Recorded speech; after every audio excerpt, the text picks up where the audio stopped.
So whatever you actually do in Chrome is automatically saved out if you haven't changed any settings. So let's say, for example, you want to see a web page that you visited recently, but you don't know where to access it from. Then you can go on to the top right and click on this 3-button icon, and then you can go to history.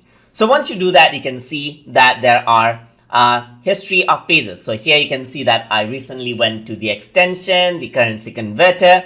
So these are the places where I went. And if you use multiple devices, then you can see that it shows the devices as well. So let's say, for example, you can see that I accessed this from 2 desktop. So this is what I visited.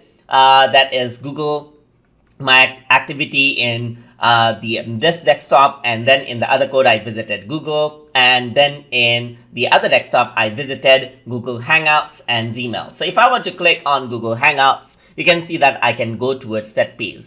If you want to see the detail of the history, you can go over here, and then you can go around into history, and then you can click on history.